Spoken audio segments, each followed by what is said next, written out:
ஒரு வித்தியாசமான முறையில் வந்து இன்னைக்கு பார்த்தீங்கன்னா குலோப் ஜாம் செஞ்சுருக்குறேங்க. அதுவும் பார்த்தீங்கன்னா மில்லட் சிறுதானியத்தில் குலோப் ஜாம்.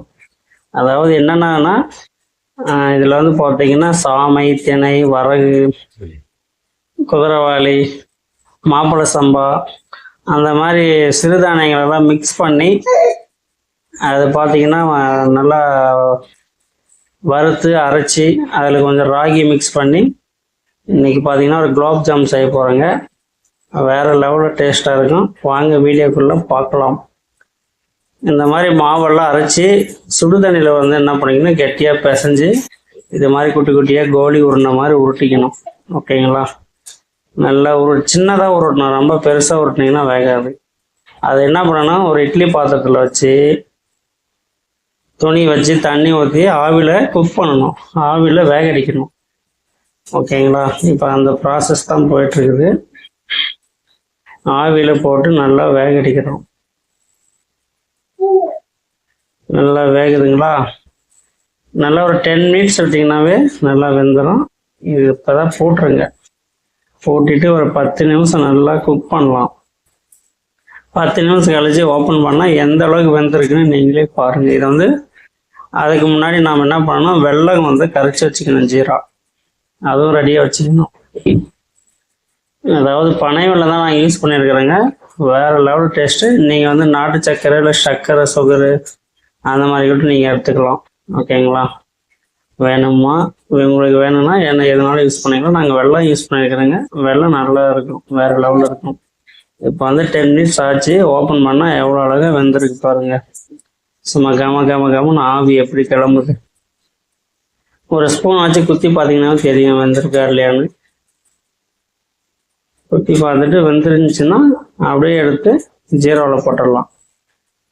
ஓகேங்களா? இது நல்லா வெந்துருச்சு, ஒன்றும் பிரச்சனை இல்லை. இந்த சைஸில் நீங்கள் வேணும்னா ஹோல்ஸ் போட்டுக்கலாம். இந்த மாதிரி குத்தி குத்தி ஹோல்ஸ் போட்டு ஜீரோவில் போட்டிங்கன்னா உங்களுக்கு சீக்கிரம் வந்து உள்ள நல்லா ஆட் ஆயிடும் அந்த சுகர். இல்லை அப்படியே போடுறதுனாலும் போட்டுக்கலாம், அது உங்களுடைய விருப்பம்தான்.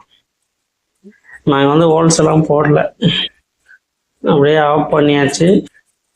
இதை அப்படியே எடுத்து ஒரு பாத்திரத்தில் செட் பண்ணி நம்ம என்ன பண்ணலாம், அப்படியே ஜீரோவில் கொட்டிடலாம். ஓகேங்களா?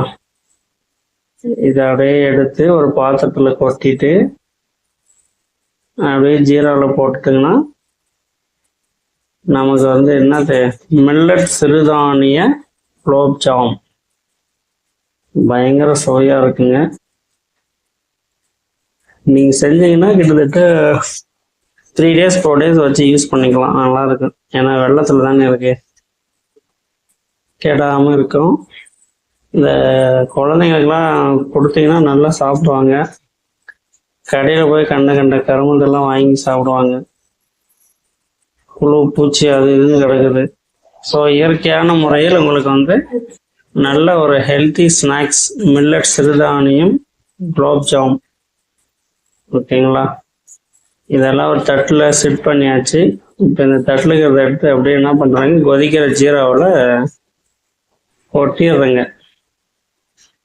ஓகேவா? கொஞ்சம் கொஞ்சமாக கொட்டி இறக்குறோம், நல்லா கொதிக்க விட்டுறோம்.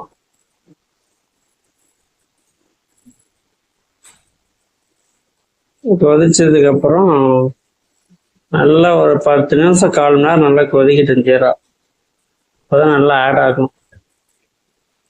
பாருங்க எப்படி இருக்கு, அழகா ரவுண்டா நல்லா இருக்குங்களா? இது அப்படியே நல்லா கொதிச்சு பாவு அப்படியே கெட்டி ஆகிற மாதிரி ஆகி திரண்டு வந்துச்சுன்னா குலோப் ஜாம் ரெடி.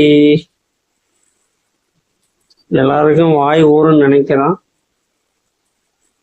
எனக்கு இப்போ வாய் ஊறுது.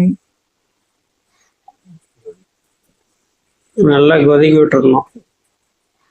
நல்லா அது உள்ள சுகர், அந்த வெள்ளை சர்க்கரை வந்து உள்ள ஆட் ஆகணும். அதுக்கு தான் சொல்றது, நான் வந்து இறக்கும் போதே வந்து ஹோல்ஸ் போட்டு இறக்கிடுங்க அப்படின்னு. ஹோல்ஸ் போட்டு இறக்கிட்டிங்கன்னா வேற லெவலில் இருக்கும். இப்போ நாம் ரெடி ஆயிடுச்சு. நீங்கள் நினச்ச மாதிரி கருப்பா நல்ல ஒரு குலோப் ஜாம் ரெடி ஆயிடுச்சு. இப்போ முதல்ல எல்லா குழந்தைங்களுக்கும் கொடுத்துடலாம். குழந்தைங்களும் ஆவலோடு எதிர்பார்க்குறாங்க.